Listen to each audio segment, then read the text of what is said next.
Happy Thursday. Sorry to interrupt your Bama exhibition basketball and your Steelers game, but it's time for Way Off Sides. Live, baby. We got to talk Alabama, Tennessee. We got a lot going on. We're going to drop some pre-season or mid-season grades tonight. Midterms, baby. It's midterm. Yeah, it's midterm. It's time. It's time. We'll see if Chris pops in here at some point in time. Who knows what's going to happen? But we don't want to waste any time because we have two very fabulous guests. The GOAT and the GOATess, EG and Clint, are with us tonight from Cover Crimson. Bring them on, Jeff. How's everybody doing? Cover Crimson. Hey, guys. Hello. What's up, guys? Oh, you got applause. That's great. You did get applause. Big time guest. Fantastic. Roll Tide, y'all. How's it going? Good. It's so fun to be here with all of you. It's like all my worlds colliding into one. This is going to be a great evening. And I don't know what we're talking about. That's even more fun, right? Even better. We're winging it. Yeah. We're winging it. We're going to wing it tonight. Probably a little bit about Alabama, I would imagine. Maybe. Are you guys watching the exhibition game as we're doing this? I'm not, to be honest. Got to be honest, I'm not right now. And of course not. They're on Way Outside. Where else would you rather be? For that, but a fog, I guess, is what they call them. Fog. Yeah, but it's right now. It's football season, and that's taking up all of my time. Yeah, amen. Keep preaching. We're at church. My buddy texted me something about a basketball something, and I was like, "Dude, I'm not even. Are the Steelers playing tonight? Yeah. Yes, they're playing the Bengals. Okay, so you TNF. You're pulling a lot of different directions. Yeah, Jeff, I need your attention. I'm just keeping it. Fantastic. Anyway, I hope your week's going well. Clint, you're all over the place. EG, you're all over the place. Just love it. Crazy busy people. Two of the best in the Bama sphere. I would say. Thank you for joining us. You guys are blessing us with your presence. Big time. I'm going to just jump right into it. It's third Saturday in October. Clint, I'm going to start with you. I want to get into these offenses. Obviously, everybody watching, everybody listening, we know about Alabama's offense, but I fear a lot of Alabama fans aren't familiar with Tennessee's offense. What have you seen out of the Vols so far this year? Evolution is probably where I'd start. A lot of they're going to run the football. That's the big misconception when it comes to Tennessee. The fact they love throwing the football around. People think, it's kind of like Alabama in a sense where, if Ryan Grubb had his way, it would be a very balanced attack. Tennessee is able to run the football extremely effectively. 3 running backs, all really good players, all, can make plays. Definitely big-time SEC running backs. Got weapons in the passing game, whether it be at wide receiver or at tight end. Chris Brazzell has been incredible, one of the best receivers in college football. That's going to be an interesting matchup. How does Alabama choose to attack him? Last year, I think he had that game-winning touchdown catch there at the end. Mismatch problem with King Mack. Obviously, you don't want a 5'10 guy covering a 6'5 receiver. Alabama's got a lot more length in the secondary. That'll be interesting. But Joey Aguilar, he can sling the football around. He's a talented thrower, but he'll also turn the football over. And so that's something that I think – Alabama, in a hostile environment, their defense should be able to kind of create some opportunities for the offense. Sure. Well said. Absolutely. Now, EG, you were on campus this week. Yep. You sat down with Nick Sheridan, correct? Yes, I did. What are the vibes like? Are they immaculate? What are you feeling over there? It's hard not to be, but I do want to give you guys a quick update because I see people in the chat talking about it. But it is confirmed that Jam Miller has been moved to probable on the injury report that went out tonight. So just for those asking, that is the latest update there. Okay, fantastic. Yeah, I put that out just before I think Brett posted it, but that's a little surprising to me, to be honest. Clint, you can take it. But I do think it's going to be definitely, you want Jam Miller in a situation like this for sure. Sure. He's not the home run guy. He's not busting big plays. He's making winning plays, though. He's making clutch plays. When you need that first down, we need a block. Late in that Georgia game, he was making clutch runs in that game. Same with Vanderbilt. He was making clutch runs in both those games. So he may not be the flashiest, the fastest. He's not going to go 80 yards to the house, but he's going to grind out tough yards and clutch yards in clutch moments. I think he's got a little bit more home run hitting ability than probably given credit for. Now, you're right. Up to this point, it has been, he's certainly elevated the run game, but you haven't seen those long, home run, game-changing type of plays. But I think that's in there. I agree. I don't think he's the fastest running back, but he's got a track background, and he can certainly take one to the house. It's just he hadn't had too many opportunities to do that. Obviously, EG's 100% correct. Having him available for this game, should he be available, probable doesn't mean he's playing necessarily. Yeah, but it's certainly moving in the right direction. Yes. So, that's got to make you feel good if you're an Alabama fan because of what he brings to the offense from a completeness standpoint, just another headache that the defense has to worry about, that he creates opportunities for others. And you just saw it last week against a pretty good Missouri, and really it's been the last 2 weeks, a pretty good Missouri run defense. He was still able to create opportunities for Alabama's run game, put them in more manageable, more favorable situations, and then they were able to play the passing game off of that instead of having to rely on the passing game as far as screens and doing things as an extension of your run game. They were able to kind of have a more balanced approach. And he's averaging 21 carries over the last 2 weeks. So it hadn't just been that he's been a good player. He's been kind of a workhorse as a running back.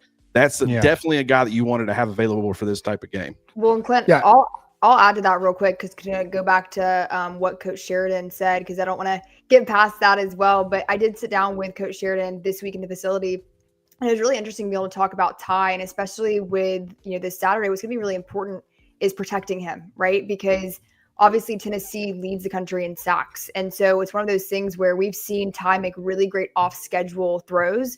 But in a game like this, you need him to be able to do both. And what was really encouraging for me is I, was sitting down with Nick Sheridan. For those that aren't familiar, he is the quarterback's coach. So he was OC last year. Now he's specifically focusing on that room. But it was very evident that there is still so much more to Ty's game. And that's what they're focusing on, right? They're not focusing on, all the good things he's doing. Of course, like they're giving him warranted praise, but really the focal point is there's still so much more that he can improve upon. And Coach Sheridan said that's why he's so fun to coach, is because he's extremely, adaptable, but he's also, he's like a sponge. He wants to get better. He wants to grow. And that's like a coach's dream, right? Especially at that position. Yeah. And so it's been really cool to hear how, there's still so many levels that we haven't really seen from this offense. And I'm excited as the season progresses, as they keep reaching those levels. That's scary to think about, to be honest. The fact that maybe we've just scratched the surface. I've been saying it for about 2 weeks now. I think this team is nowhere near playing its best football. I think right now is potentially, just the way they're getting better every week. We saw that with Ohio State last year. Ohio State was playing their best football in the postseason. That's why they won a national championship. I think we don't want to get that far ahead of ourselves, but with kind of how Alabama's just creepily getting better and better and better every week, I think they'll be playing some of their best ball towards the end of the season. So it's scary to think about the fact that offense, as good as it's been, is not as good as they could be. I think they're leaving so much on the field. Like, well, the vertical game, nuts. I think, is an area where they can improve, and I think they're going to have a chance to do that. To EG's point, if they can kind of handle this pass rush this weekend, because Tennessee's secondary right now is ranked statistically last in the conference. So, Clint, do you see that potentially being an area where they can attack this weekend? Yeah, when you look at what Missouri was able to do, despite the fact that Alabama gave a little bit of extra help at times to those, tackles, Tennessee can be a lot more problematic. They got some really good pass rushers, and it's not just one or two guys. They run a deep stable. They got a good complementary interior pass rush. There are problems with that defense. Those have been pretty evident on the back end, and really it's the second, third level both. But, this is the type of game when you talk about this team really having not hit its ceiling yet. I think the biggest representation of that is the offensive line, because the offensive line, that is so critical to not only your offense's overall success, but the grittiness and the toughness of your team overall. Really, the teams with the best offensive lines typically are some of the best teams in the country. And Alabama's got a lot of potential, but you look at a guy like Michael Carroll, you look at Will Sanders, redshirt freshman, true freshman. These are guys who are going through some growing pains right now. are getting better each and every week. But these are the kind of players that by the end of the season, you probably should go ahead and assume they're going to be playing a lot more consistent, have a lot better grasp of the requirements and all of that stuff. And I just think that it's going to take this offense to a different level because they've got the running backs, especially with Jam Miller leading the way, but Daniel Hill's starting to do some good things. Kevin Riley is a really explosive complementary element. You've got dynamic receivers. I think the tight ends are pretty good.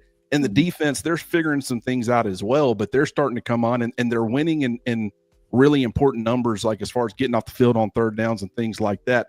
I mean, you're 100% correct. I mean, as good as this team has been over the last, ever since the Florida State loss, I still think there's a lot of room for growth, and hopefully you continue to see that as they work their way through the season. Yeah, absolutely. Tons of room. EG, a question for you, just because it seems like every other day you're on campus talking to somebody.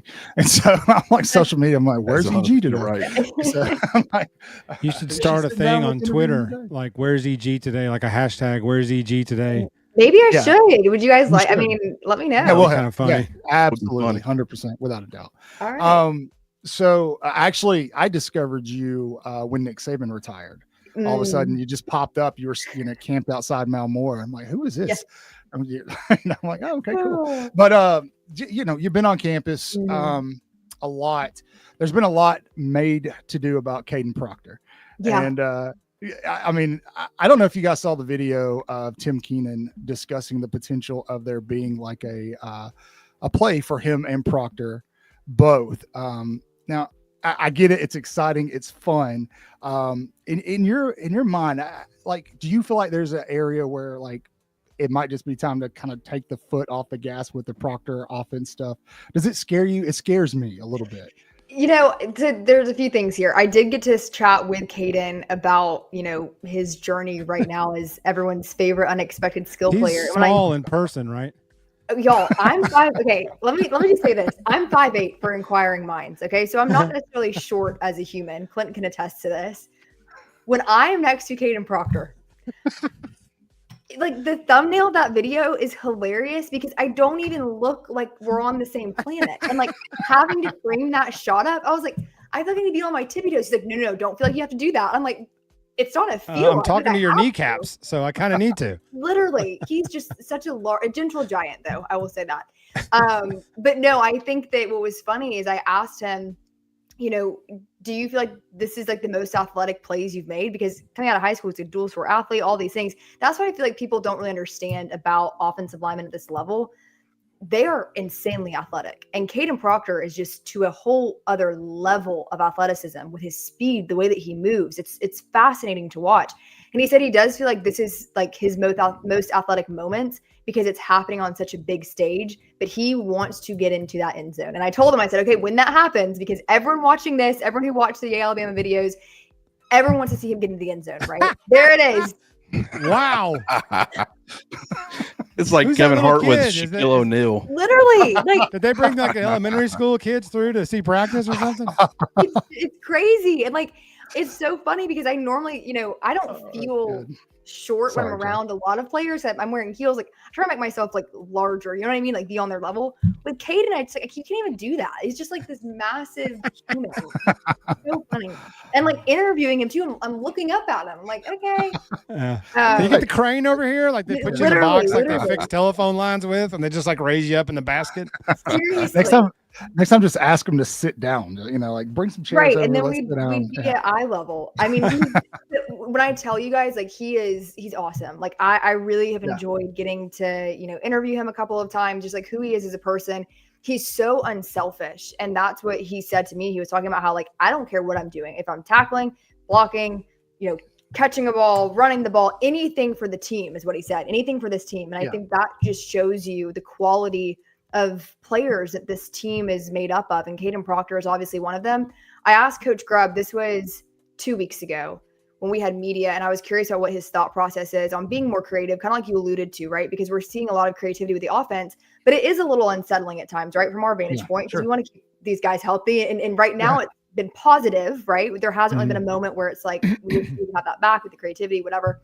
And so I was curious what his process is for when he is more straightforward with the offense and when he does take those liberties. And he said, obviously they're looking for a specific look or read, but really it comes down to the trust factor of the players. They're not doing these plays offhandedly, right? These are because they trust the guys that are a part of them. And Caden Proctor and Joey Bernard are two really critical pieces to that. And so, I'm looking forward to whatever else they kind of cook up for Caden. But I said it to someone, I said, it's like a cheat code. I mean, really what he is, he's a cheat code. If it's a 1-yard situation, why not give it to Caden Proctor? He's going to score after the one play. I'm like, just give it to him again, man.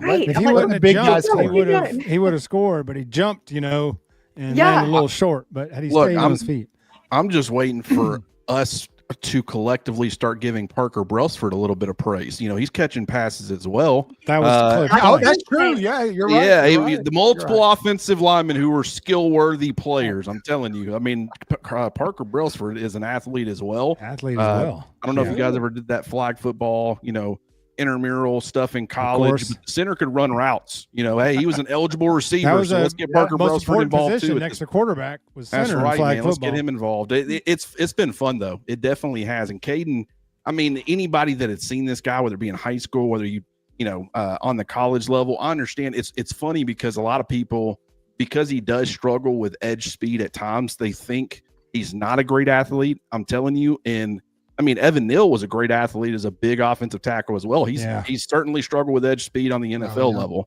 So it's not like it's just exclusive to Proctor, but he's getting better each and every week. When I watch him, that's kind of what you want. He's been a leader. He's going about things the right way. Yep. It's unfortunate that he has really not had a healthy or available full offseason at Alabama because he transferred back in. And then obviously this past offseason, he was dealing with an injury.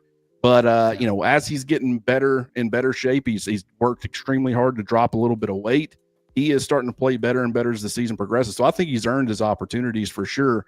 And I mean, I'm with you. I do think that there is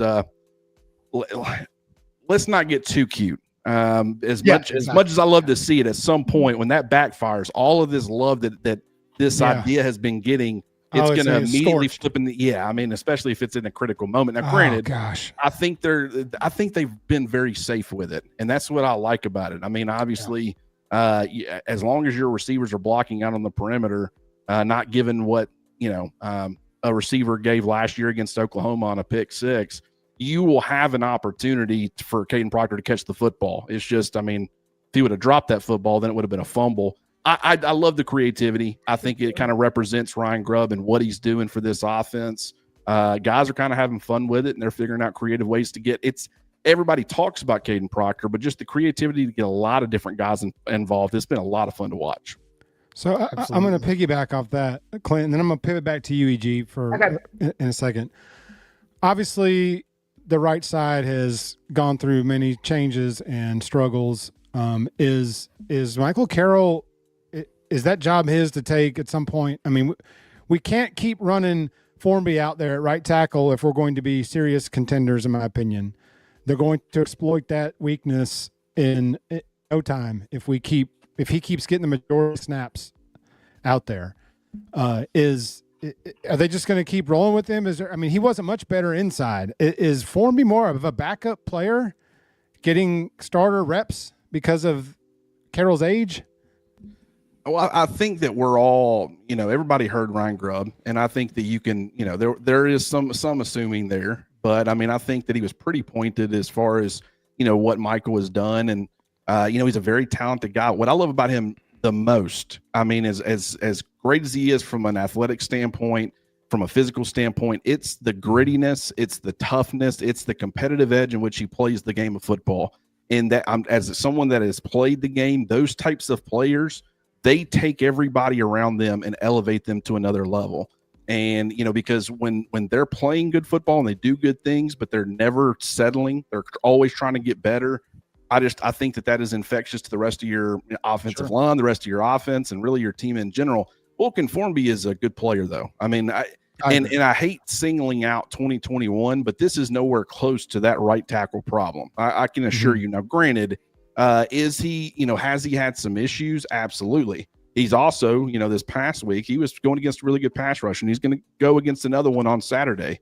But I think with both players, for different reasons, you would deal with up and down struggles. But, Michael Carroll at this point, you see, while there were some issues against Missouri for him as well, you see the progress being made each and every week. And so that's why I say guys like him, guys like Will Sanders, who I probably thought out of all the offensive linemen, I probably thought Will Sanders probably played the best against Missouri, the most consistent. Right. He wasn't perfect. No one was perfect. Once again, it's a good defensive line.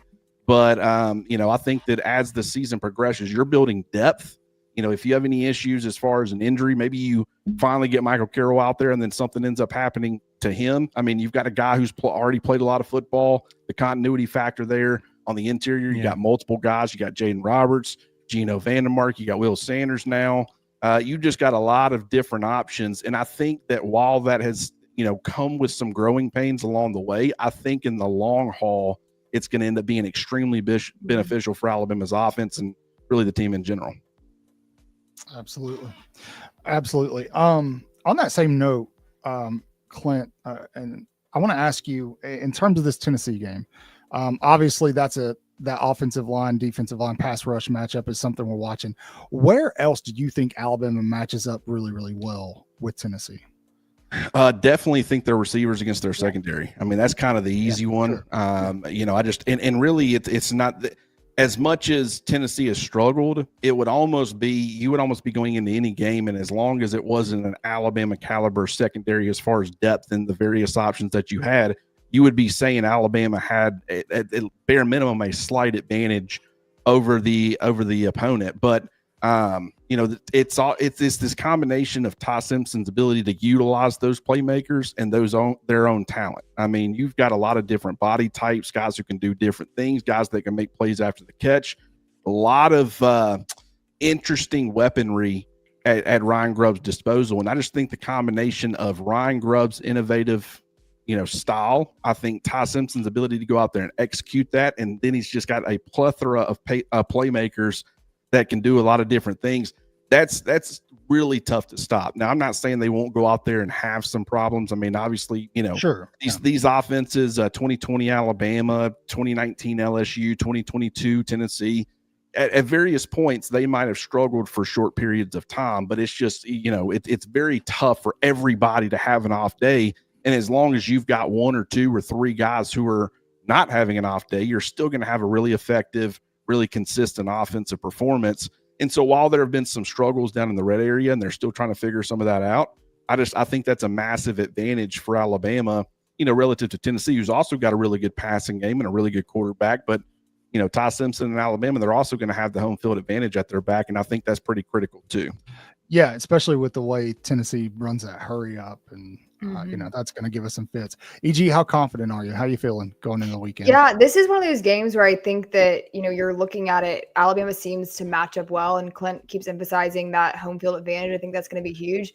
But I love what one of the comments actually said about how I love that you see Ty throwing to a certain spot, knowing his guys are going to be there. And I want to tell you guys, that is by design. And that is something that Coach Shep told me when I sat down with him, that it's about building trust. And he said, he consistently says to his guys, is the quarterback making you better, or are you making the quarterback better? And they're trying with everything in them to make Ty better. And so when you see them being there in that spot, that is completely by design, because that's what's being preached to them, that if they do their job, if they do what they're supposed to do, if they're explosive, if they're running their outside they should, the ball will be there. And so it's that like mutual trust between the receivers and Ty that we're getting to see, especially with Latier Brooks last week. I mean, that was incredible what him and Ty were able to do. Yeah. From my vantage point, I'm thinking, okay, after what I've heard from Coach Shep and heard from the staff, that's on the back end of a lot of trust and understanding the why as to why they're making them do certain things. It's because of plays like that. And so I'm really encouraged just to see what the offensive product is on Saturday.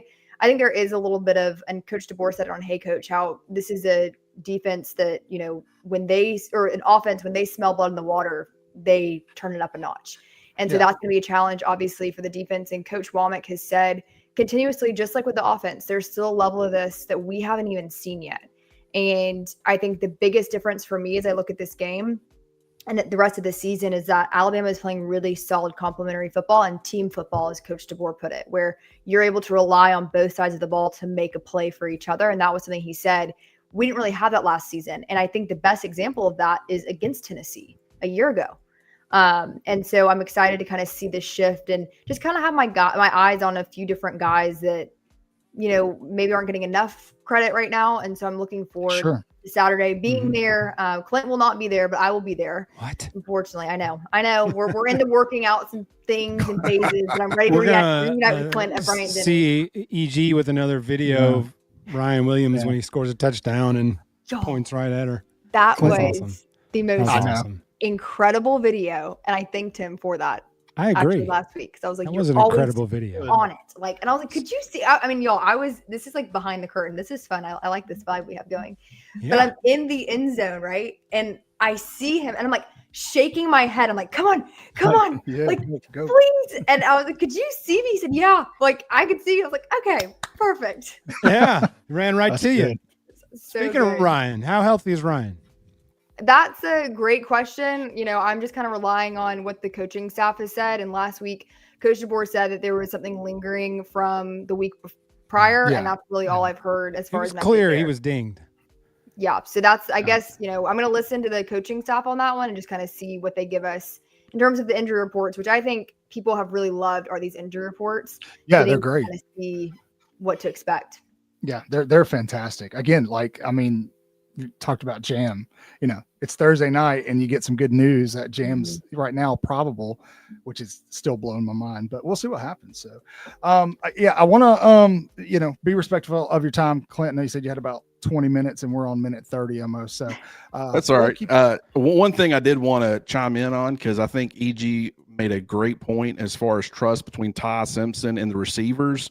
I think the two throws that are the perfect representation of that mutual relationship was the touchdown pass to Isaiah Horton and then the fourth down throw to Latsier Brooks, because number one, that ball placement on the touchdown throw from Ty Simpson, I mean, you can't make it any easier. Now, granted, I understand Isaiah Horton had to use that length a little bit and get out there and get it, and you certainly respect the hands and him being able to pull that in. But Ty Simpson's ball placement on that, as a receiver, you couldn't ask for any better given the circumstances and given the look that he was given. At the same time, that fourth down throw, I mean, that's one of those things where you have to throw it as good as Ty Simpson threw it. That's where it all starts. But then to have a true freshman receiver who could be trusted in that moment, I think that's a very important part of this. Go up and get it, climb the ladder, gets his helmet ripped off as he's coming to the ground.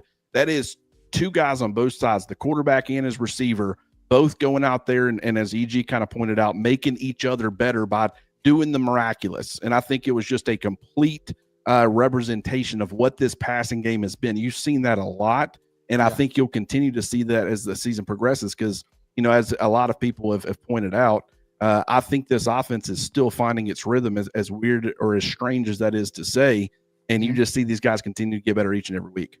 So I got two quick things. Go ahead, Cotton. Sorry. Well, I was just going to say, can we talk about? I'm taking it. Can we talk about how great this staff is at evaluating talent? You're talking about Latsier Brooks. There's so many young guys who are coming in and having like serious impacts. Like these, I've been seeing it. Trust the eval. This staff absolutely knows what they're doing. It's wild to me that anybody has questioned that or. Dijon Lee right now is, he's phenomenal. Obviously, Latsier Brooks. It's just, London Simmons. I love both sides of it. You're getting the star power who's coming in and living up to the hype. That's really important. And by the way, from what I've been hearing, Keelan Russell continues to make progress. I've heard that the coaching staff loves where he's at as far as from a developmental standpoint. Obviously, Ty Simpson's doing incredible things, so there's no pressure or threat for Keelan. I think that's actually very beneficial for him, but it's not just the guys at the top, it's the evaluations towards the bottom as well as far as recruiting rankings. And London Simmons coming in, and everybody was stressed out about the defensive line, and Tim Keenan's entering his final season. And, from a recruiting standpoint, like who's the next guys in the pipeline? Well, I will just go ahead and tell fans. And I'm not telling anything that anybody who has been watching the games the last several weeks doesn't already know. But that position is in good hands as far as the future because Jeremiah Beeman, he was injured and he's been lost for the season, but he's a player that the coaching staff was excited about throughout the offseason. And then a guy like London Simmons comes in, starts generating buzz. Wasn't even an early enrollee. And that's another thing that we really haven't been talking about with him. As much of or as big of an impact as he has made, he has done that as somebody who did not enroll early. Guys, that is a special player. He's going to be fantastic for Alabama's defensive front in the future, and really already is starting to emerge as that guy right now. So, I mean, whether it's the top, the bottom, anywhere in between, transfers coming in and helping out at key spots, this staff's ability to evaluate and do all of that, it has been exactly what fans, hoped for and, in a lot of ways expected, as unfair as that probably is. True. No, I get it. I mean, the expectations are high, but it's just been, golly, we're blessed for real. Very. So what I was going to ask you, Clint, going back to the receivers and the trust they have with Ty, and what's getting forgotten about because Meadows got put to sleep on that play was the throw and the catch. He put that ball up there for the 6'5" guy to go up and get, who went up and got it, caught it, and then got put to sleep on his way down. But he made that catch. Had that just been a clean play, he catches that ball. That's a perfect throw, high point for the tall receiver. So that just kind of piggybacks off what you were saying with the throws he made to Horton. Horton had to use his length. Ty knows he's got length, so Ty puts it out there where Horton can only reach out and grab it and get his feet in for the touchdown. Well, I'll go ahead and tell you, I have a lot of respect for Derek Meadows because I'll go ahead and tell you a lot of receivers with, understanding where the safety is going to be coming from. He probably did. I guarantee you he didn't think what ended up happening was going to happen. That's right. A scary situation. It's pretty rare. But what I will say is that he knew he was probably going to get tattooed, and he went up there anyways. He climbed the ladder. He showed the length. And I mean, obviously, no one can blame him for ultimately dropping the football, but I mean, that's a guy who is fearless. And as a receiver, a lot of these receivers, especially nowadays, like they're trying to preserve themselves. And, diva, I don't think has ever been more prevalent as far as it's really not even just receivers anymore. It's a lot of players in general, just with the way NIL works and your ability to kind of be courted each and every year. It's not just going through the recruiting process as a junior and senior in high school. I mean, you're fighting off people pretty much each and every year. Derek Meadows being willing to do that, I think that says a lot about him. And the fact that he was even on the field, considering everything else that Alabama has at that position, that also speaks volumes because, I mean, he's also a true freshman, and they have probably the deepest and, obviously it's not the equivalent of the wideouts, but I think this is the deepest and most impactful wide receiver room since the wideouts. And the fact that he is coming in and was kind of forcing his way onto the field as well, I don't think that should be overlooked. I think Alabama's really excited about him as well. Absolutely. They're about to be the Rideouts 2.0. Did you say it here first? Is this, are we clipping this? I think so, man. I think we should. I think they potentially, Bama's potentially got 3 first rounders right now. 3 future this year and the next 2 years. I mean, they got a bunch of, and a bunch of, it's kind of like Washington's wide receiver room where you had the headliner and Rome Odunze, but then you got the day 2, second and third round guys. I mean, and then Jeremy Bernard was their wide receiver 4, and he could end up eventually becoming a day 2, maybe even a day 1 pick, depending on how things work out. So, I mean, it's not 4 first-round draft picks. I just don't think. I mean, that's super rare, or at least I don't think that it is. Yeah, that's like still a young room, and I mean, they're flashing, and there's a competitive spirit about all of them, and you also love that as well. Like Latsier, is he the best blocker? No, but one thing I never question is the willingness to try to get guys blocked. Jeremy's been, they've kind of praised him for his blocking ability. Obviously, you got Isaiah Horton, who I did not think was a good blocker at Miami when he came over. Just knowing what this coaching staff expects from their receivers on that front, that is a non-negotiable. That is a must. And yet he is getting a lot of significant playing time because he has taken his blocking or his willingness to block to another level. So really, I think this room is just like a lot of these rooms, the quarterback room, the running backs. I mean, pretty much everybody across the board. This is a team that's got a closeness about it. They're pulling for each other. They just want to win football games. And during an NIL era and where college football is at right now, these are the kind of locker rooms, in my opinion, that end up being the special ones that can really do some special things as long as they, continue on the current path. Yeah, and Clint, you can really see the work that EG's doing. What you're talking about, you can see it illustrated in that work. I mean, really, like no joke. Like, yeah, I mean, you can just tell that these folks, these kids are having a great time. I've been saying she's the best resource for this out of anybody 100%. because she sees it from the players and the coaches just sitting there. She's talking to people, and I mean, I got to be honest. I wouldn't say this if she was saying bad things about people behind the scenes, but I mean, every time it's pretty much anybody, it's nothing but just glowing reviews of everybody as far as personalities. We were talking about it earlier today. I don't mean to bring our private conversation to the forefront here, but I mean, she was talking about the coaching staff and just the way that they work together.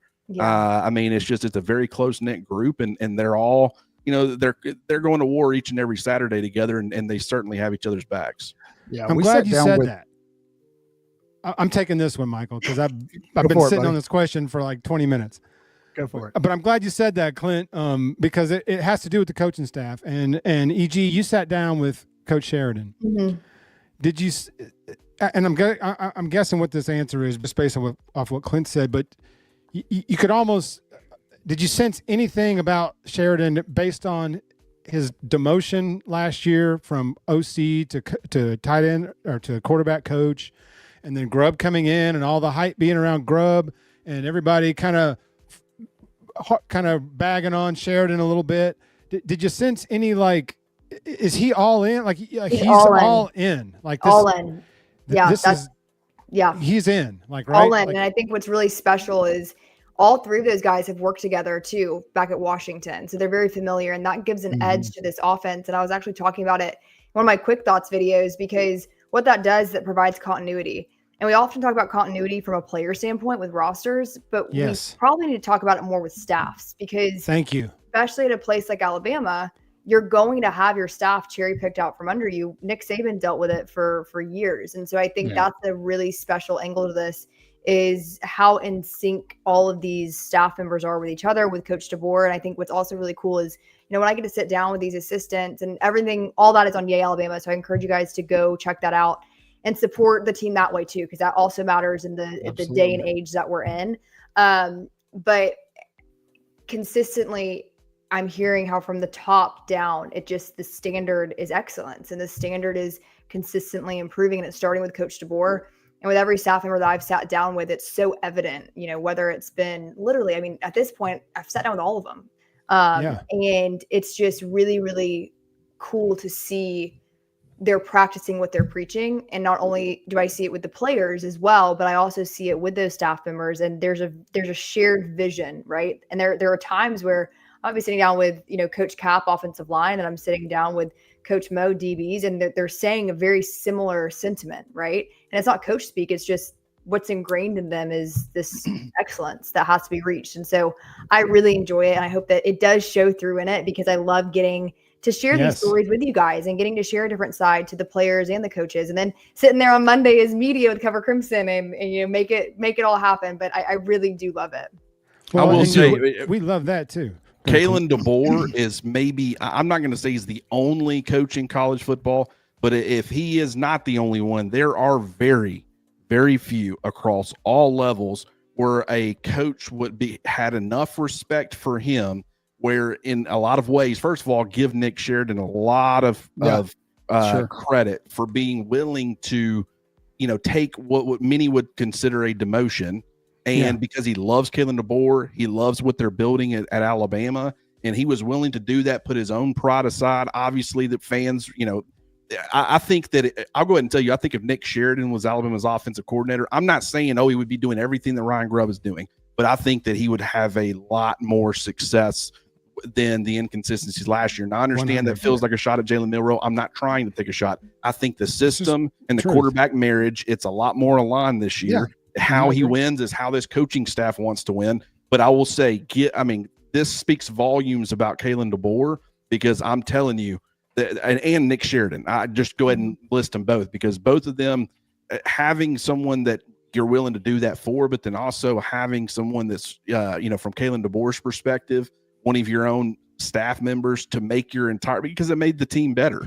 I mean, obviously Nick Sheridan, he has that offensive mind where he was an offense coordinator. He's seen it from that angle. They get to have a brain trust behind the scenes building these game plans and stuff. It's not all Ryan Grubb. It's not all Kalen DeBoer. It's obviously not all Nick Sheridan, but it's a collective unit of a lot of different angles. And you're seeing just in my opinion, while it is still evolving and they're still trying to figure some things out as far as getting down in the red area and stuff, it is a beautiful product that we've seen so far. And it's been a lot of fun to watch, despite the fact there's been some inconsistencies at times.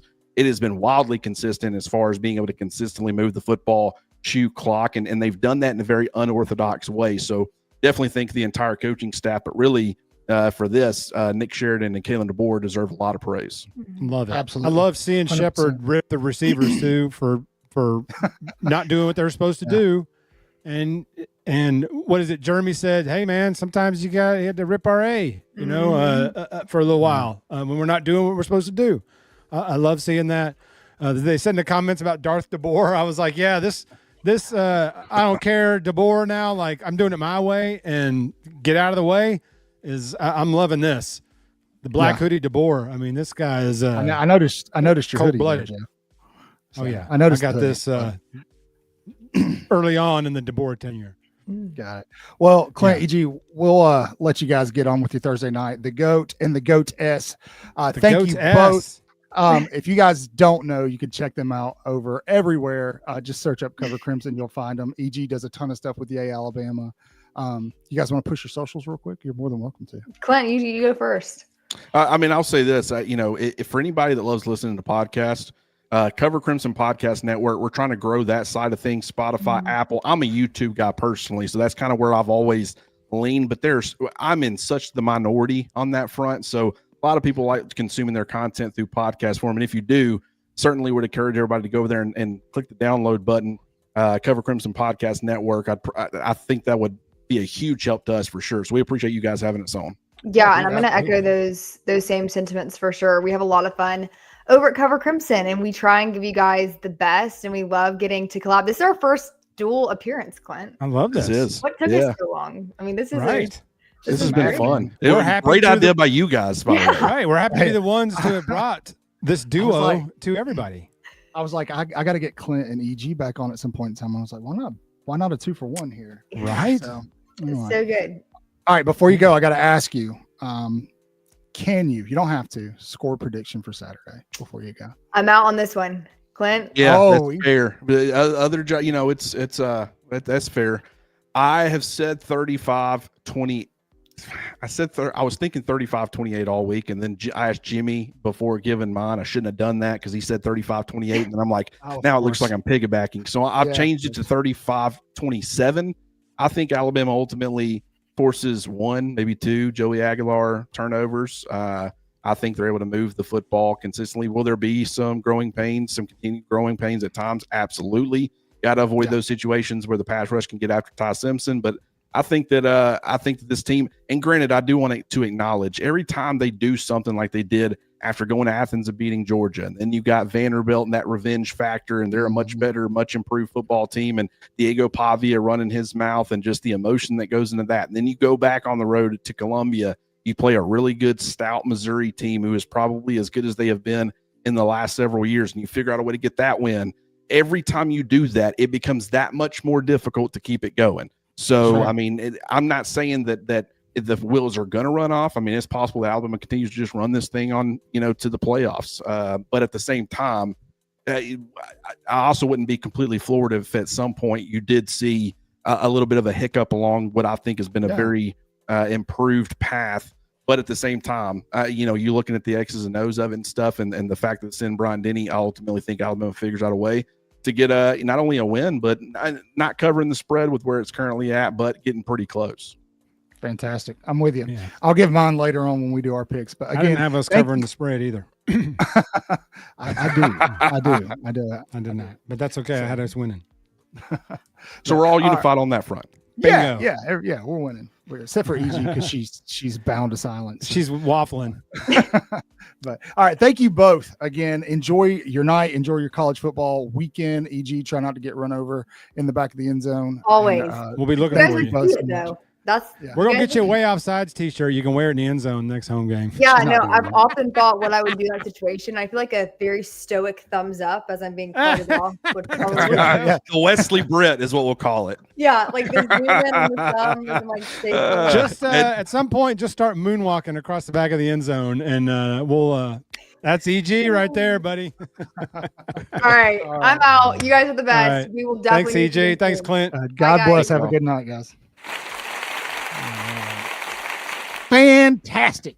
Don't go anywhere. We still got a lot of show left. Yeah, man. We got midterms. So, Jeff, could you give me like 10 minutes? Yeah. Thank you. I'll be back. Yeah. Hello, chat. What's going on? So tonight, what we're going to do, since it's really like literally the midpoint of the season, week 8, but we've played 6 out of 12 games. So we're right at the midterm. So we're going to give our midterm report card of Alabama when Cotton gets back. We broke it down by positions. We've got offensive line, wide receiver, running back, quarterback, tight end, defensive line, linebackers, DBs, offensive coordinator, defense coordinator, head coach. There, he's back. Right. Sorry. False alarm. So that's what we're doing now. We're going to give our midterm grades for each of these positions. Cotton and I have given our individual grades for each one, so we're going to compare and we're going to talk about that. Here we go. I'm going to take the overlay off so everybody can see, and I'll put it back. Well, hang on. Keep it on there. I'll fix it. Oh yeah, you can just adjust it because you're the man. Yeah. There we go. Yeah. Any day now. Any day now. I'm getting there. Hang on. Oh my gosh. There. No, there we go. There we go. All right. We'll start with offensive line. Chat, get Lance. I got some stuff going on, man. That's all I'm gonna say. That's all I'm gonna say. Let's start with offensive line. Chat, give your midterm grade for Alabama's offensive line. I have them at a B. Jeff has them as a B minus. Jeff, you want to go first? Talk about that. Talk about your grade. Okay, so I gave him a B minus just because of the obvious struggles on the right side of the line and the rotation of different players. There's not really a unified group over there. The left side is pretty locked down with Dewberry and Caden Proctor. Of course, Brailsford's not going anywhere. But the right guard, right tackle, the rotation, they've had some struggles against elite pass rush, against athletic defensive line. So I gave it a B minus there. The pass protection has been overall pretty good. The running, obviously we're not running the ball like we'd like to. I think Jaden Roberts getting more reps will help with that. So that was my reasoning behind. Oh well. Yeah. Yeah. So I thought about a B minus, and I ended up going with B just because I felt like what we saw in week 1 was atrocious from the offensive line. And although that right side has still got some problems, it could be a lot worse. Their ability to get a push for the run game is slowly getting better. It's still not there. I think it's going to get there as the season progresses. So, I'm not ready to throw a B minus or a C on them yet, but who knows? Maybe I should have. They've protected Ty very well for the most part. Like I said, they've had a couple of hiccups, but they're all everybody's going to have hiccups, even if you're elite. But they have protected him for the most part pretty well. Oh man, that's funny. All right, let's move to quarterback.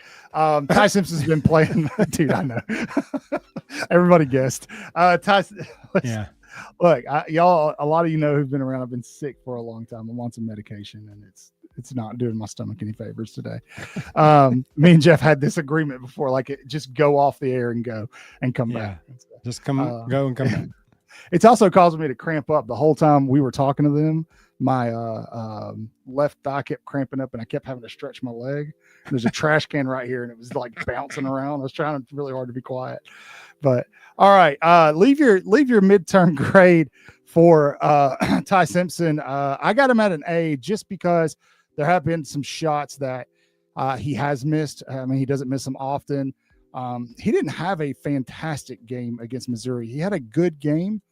But that's probably the worst game he's played since Florida State.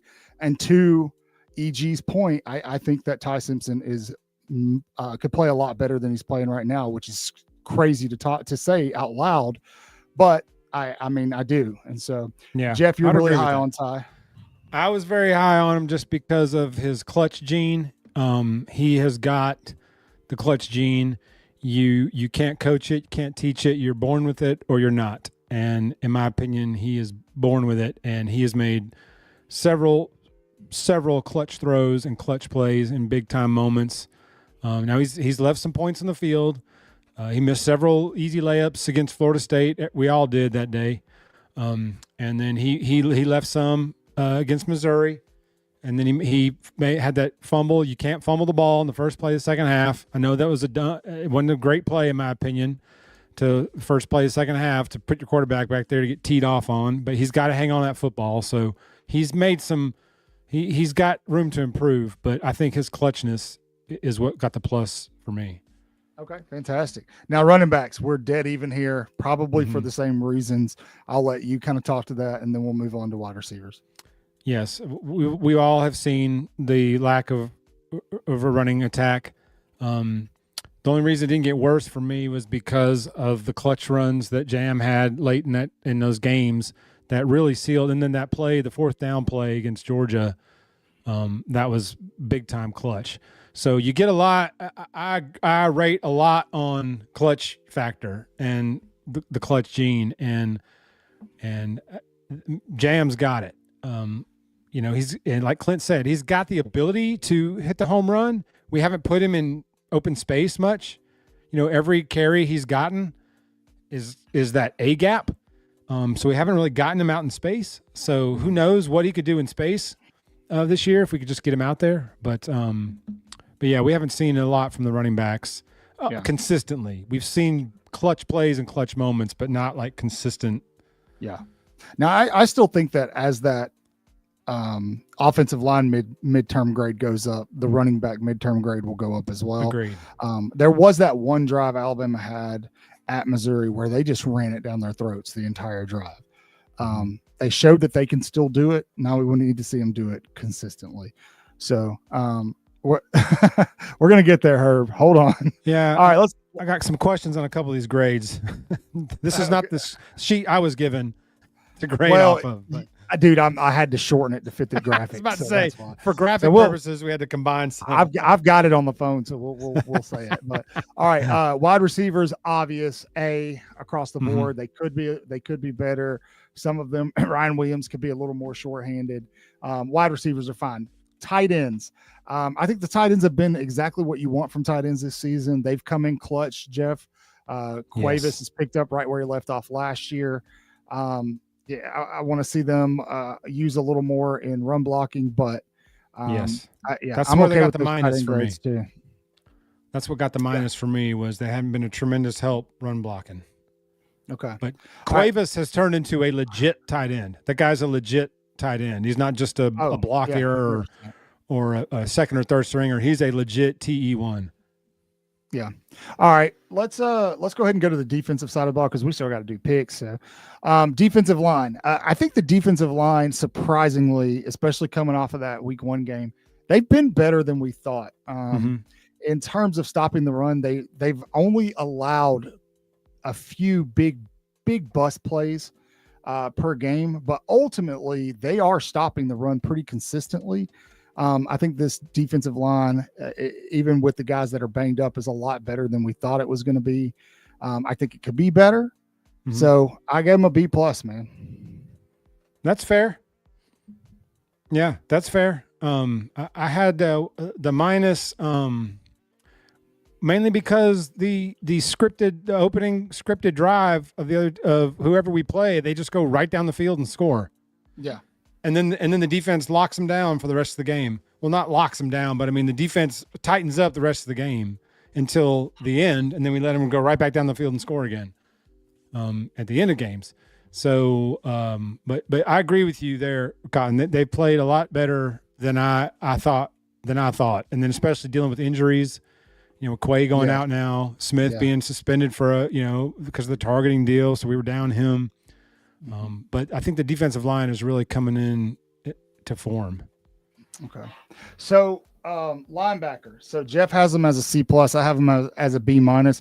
If we were doing this 2 weeks ago, I probably would have had them at a C, like Simpson's burner says here. I think they're improving. Guys like Justin Jefferson, obviously Yanze Pierre in that wolf position. He's playing better. I think the linebacking core is playing better. Deontay Lawson right now isn't playing as the best linebacker for Alabama, which is kind of wild to think about, but they're getting better. That's kind of been the theme of this team week in and week out is get better. And so I moved them up to a B minus. I think that's fair. Jeff, I have no qualms with your C plus. Chat, what do you think for the linebacking core? Jefferson has elevated his game. I told you he would. I told you tremendously. We dumped on him a lot after Florida State, but then again, we dumped on everybody after Florida State because that was a dumpable. You had to. So you had to. If you're going to put out a performance like that, then you got to get dumped on. So he had a rough day, but he won. I mean, he clutched up big time in that Vanderbilt game, ripping that ball from Pavia. He was all over the field against Missouri. Missouri only had that one long run by the backup running back for like 39 yards. I think he had 50 total, and 39 came on one carry. Of course, he had 52. What's his name? Only had 50 yards. I mean, the run defense is taking it personal that they've been pooped on all the time. And you know what's crazy to me is, sorry, I didn't mean to cut you off. Alabama, this defense had another. You guys remember the game where we completely stuffed Leonard Fournette? I posted this on X. This was a very similar performance to that, and nobody's talking about that. Say what you want to about Ahmad Hardy. I've watched that dude. He's legitimate. He's one of the better backs in the country, and Bama shut his ass down, and nobody's talking about that. Nobody. And so everybody's dude, this run defense is getting better. Now onto the position group that I think has had some fall off, and that is the DB, specifically one DB. Overall, I gave my DBs a B average. One specific DB gets a D minus, and I think everybody in the chat can guess who that is right now. He's struggling. He's struggling. He's having a rough time. That touchdown they scored on the opening drive, I still don't understand where he just ran out of bounds. And the tight end caught it and went right by him. There's another angle, and the suggestion is that he was playing for an overthrow and an interception. Yeah.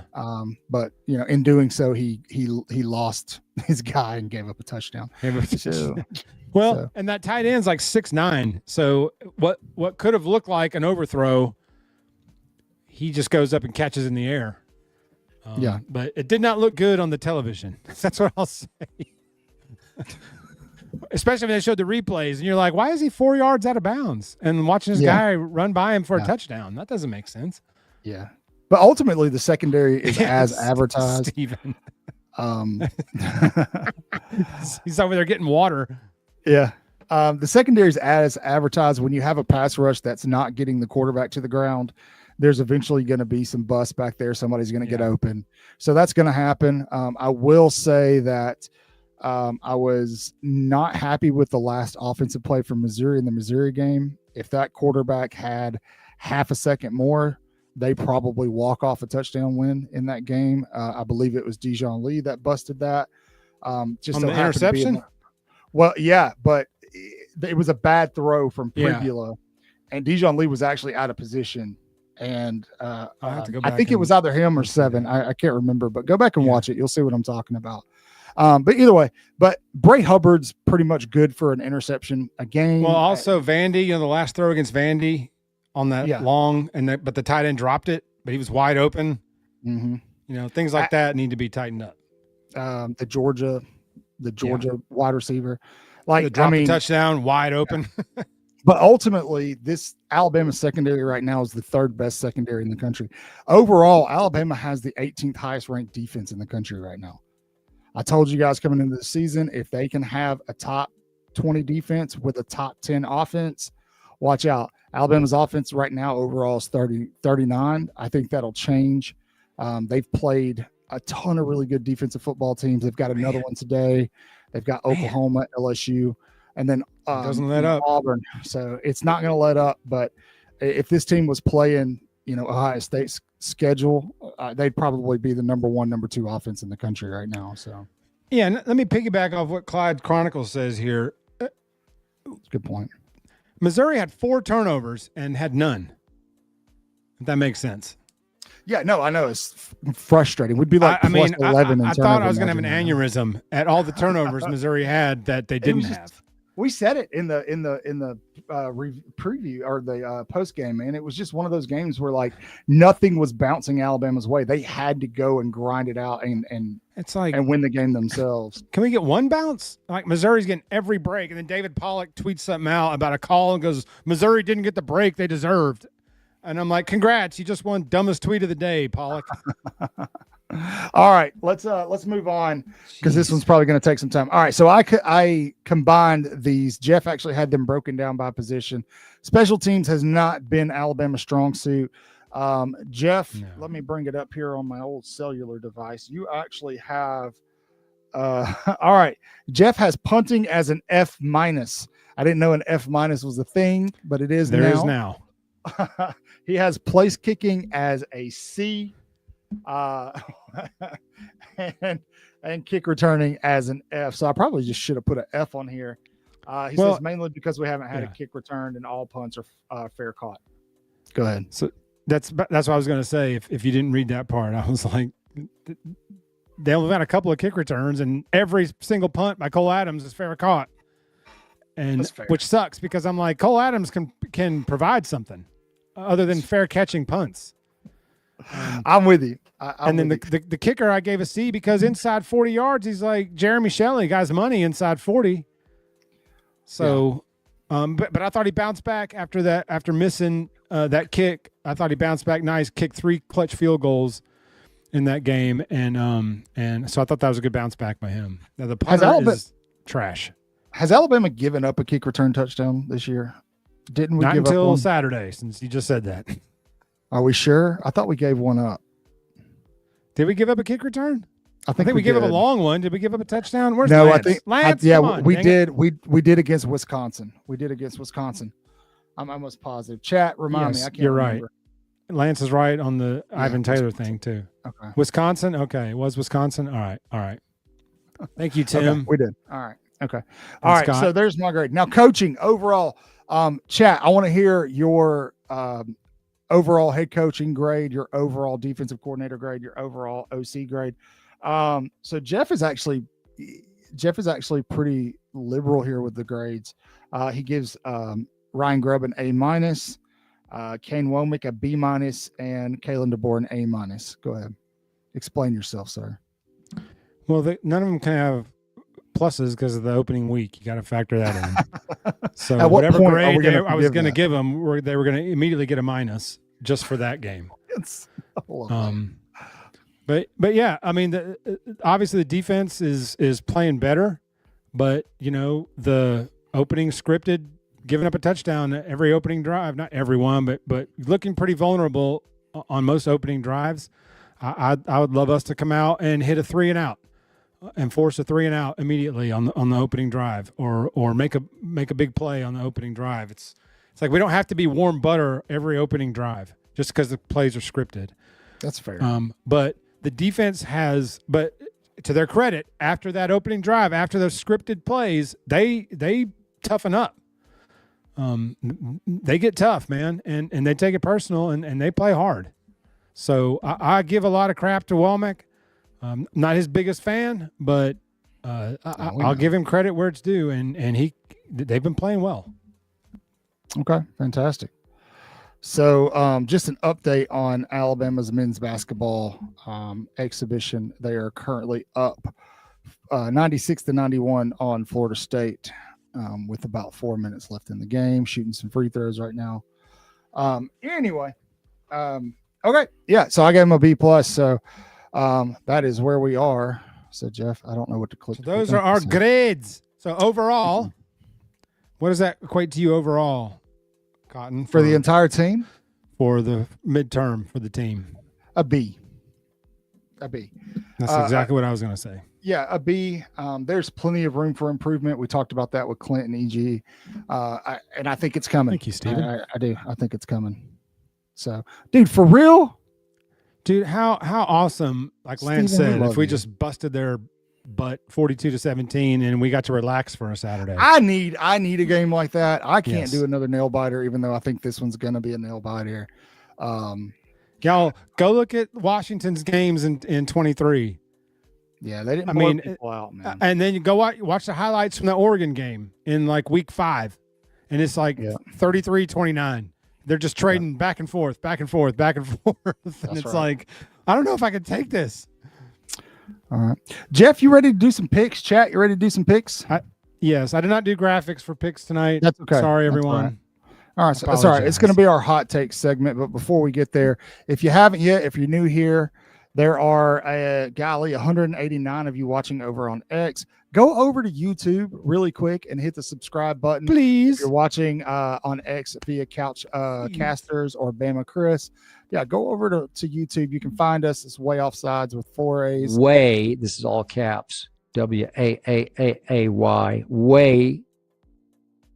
All right. And Thanks, now Kip. it is time we're going to end the night with your picks via hot takes.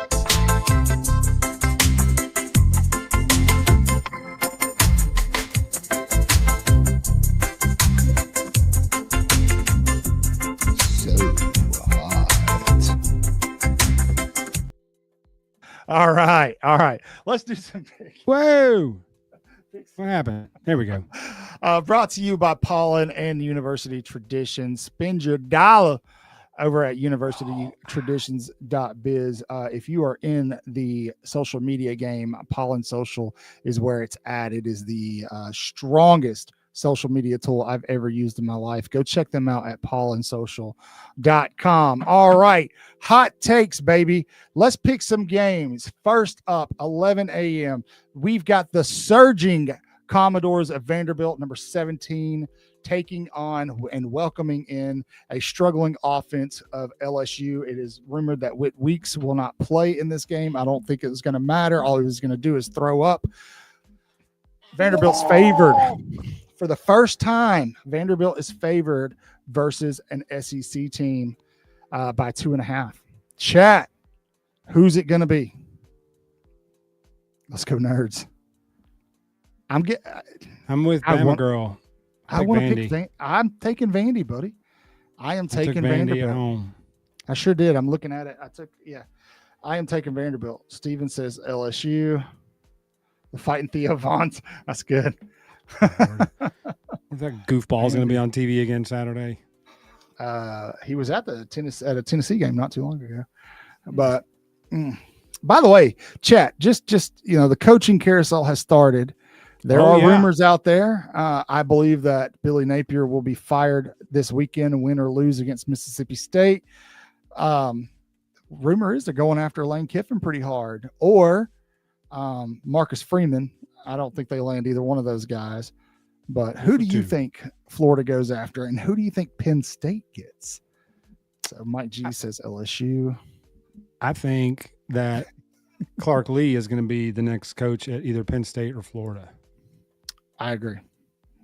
Hung Freege will get the other job. Dude, I don't think they're going to. I don't think they can after what happened this week. Look, if they've got to fire him before the Iron Bowl if they want him out. Yeah.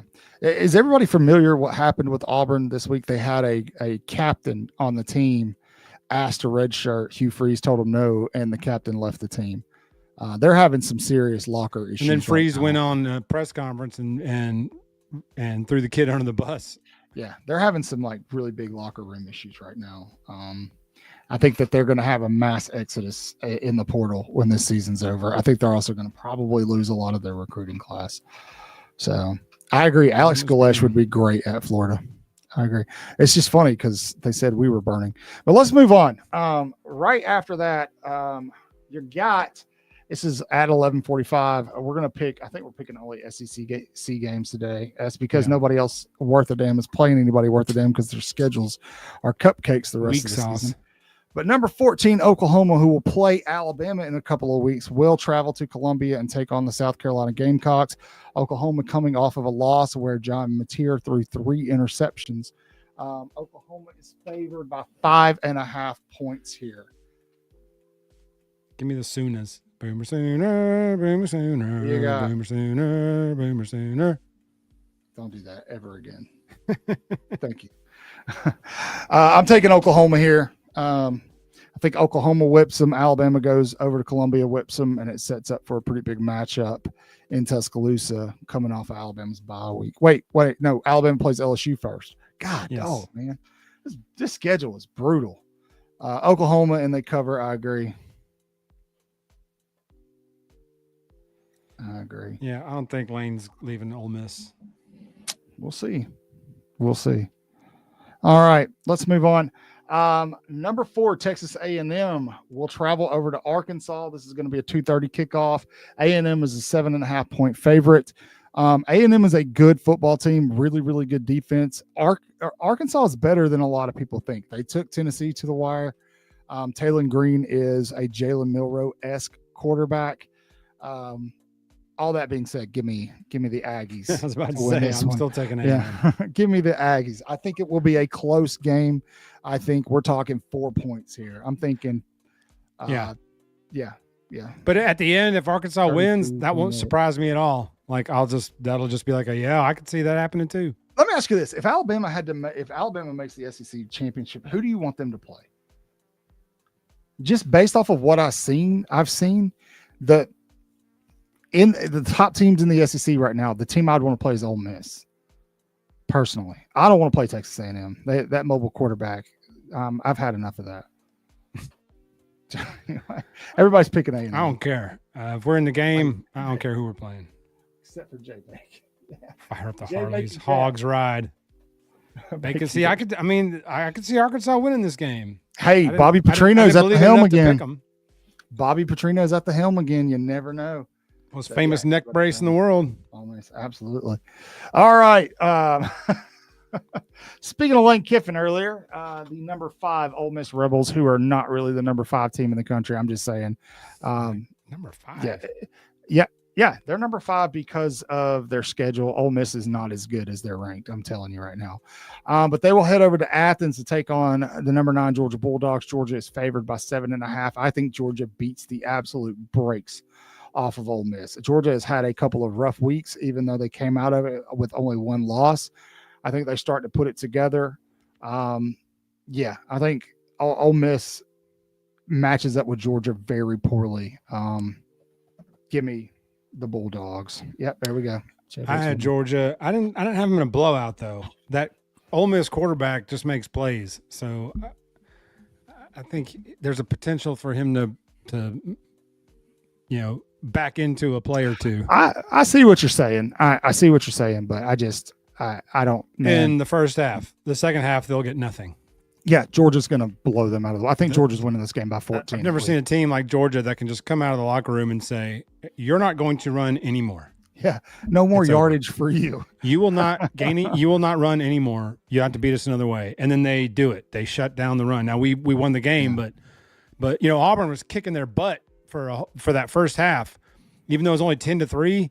Auburn was kicking the crap out of Georgia up and down the field. And then the second half, Auburn had like 40 yards. Yeah.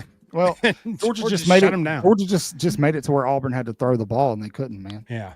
I mean, that's what I said. They came out and said, "You're not running anymore." That's it. Yeah. If you're an Auburn fan for some reason who's found yourself here, it was a fumble. Suck it up and deal with it.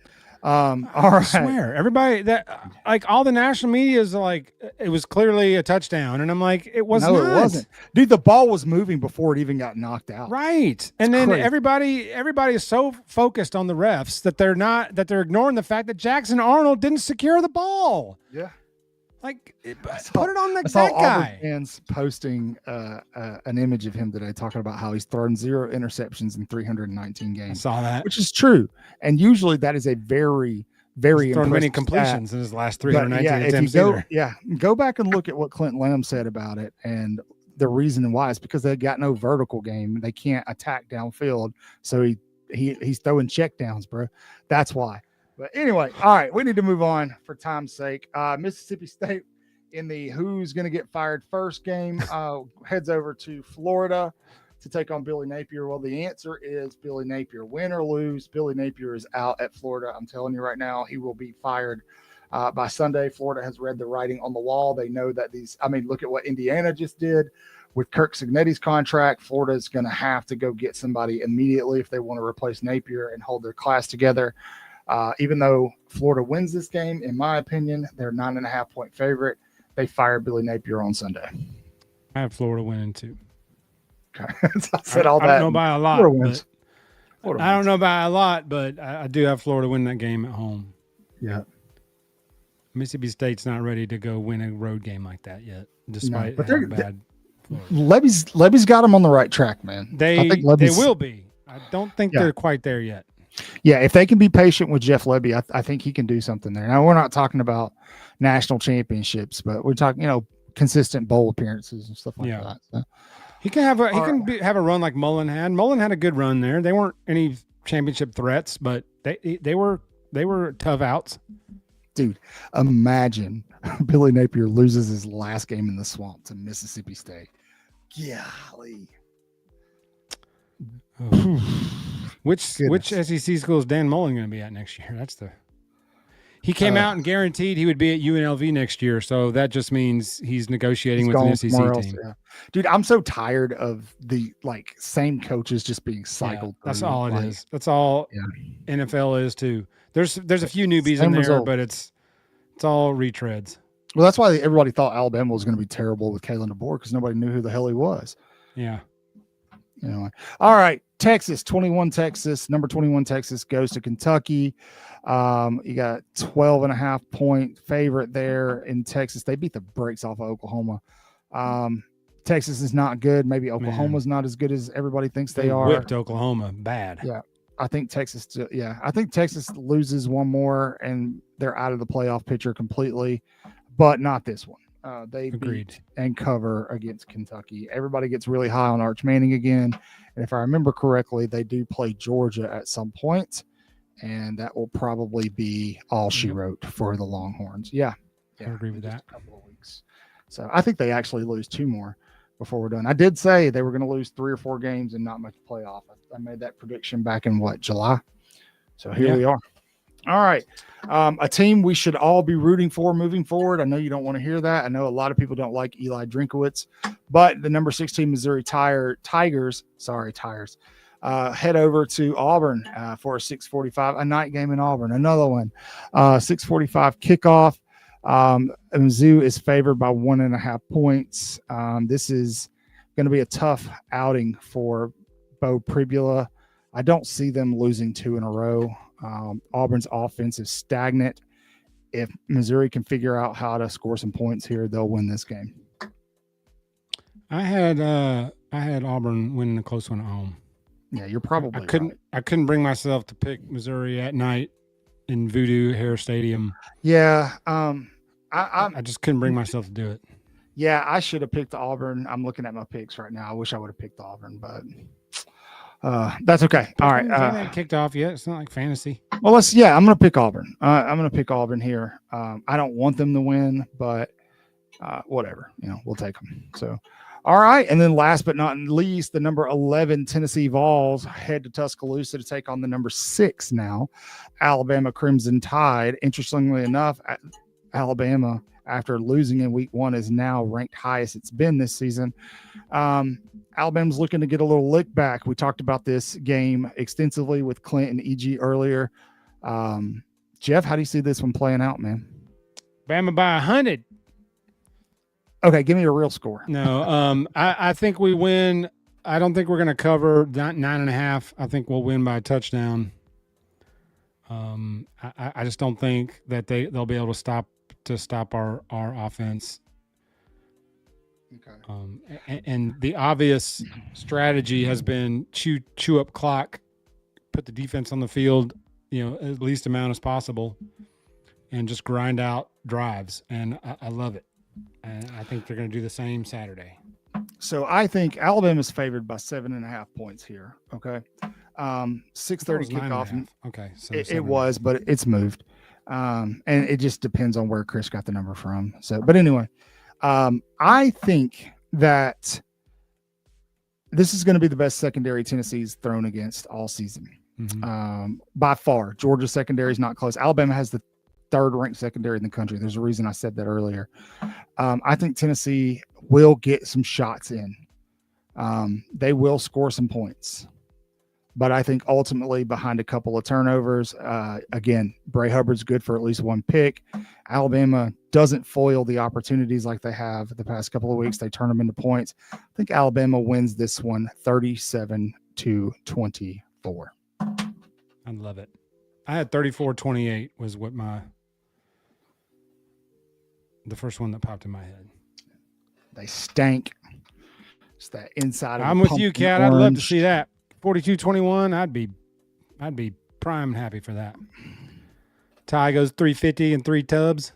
He's going to at some point, man. They're good. That vertical game is going to click, and when it does, they're going to be in trouble. They're going to be in a lot of trouble. Mercy. Ryan Williams. Look for Ryan Williams to have some opportunities here. So if he's healthy, then yes. If he's not, then they need to get him healthy. Like, yeah, we're going to need him against that. We're going to need him against Oklahoma. We're going to need him to win a title. Oklahoma, Auburn. Yeah, we're going to need him. Yep. Yeah. So I like it though. I like our chances. I like it that it's at home. I think we're going to win by a touchdown. I'm with you. So that'll do it, man. That'll do it for Hot Takes. I think that'll do it for the show tonight. Very good show, everybody. Thank you so much for hanging out with us. You guys are the absolute best. Jeff and I'll speak for Jeff. We love doing this and just hanging out with you guys. You guys have been super active in the chat. Do us a favor this week. Make sure you're popping on YouTube, watching our videos when we post them up. Share them on social media. Tell your friends.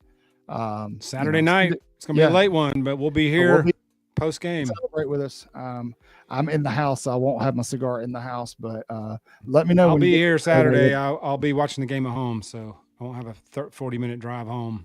Beautiful. So we'll start right off. So, all right. As always, boys and girls, say your prayers, read your Bibles, horns down, wash your hands, horns down, beat Auburn and LSU, and damn sure Tennessee too.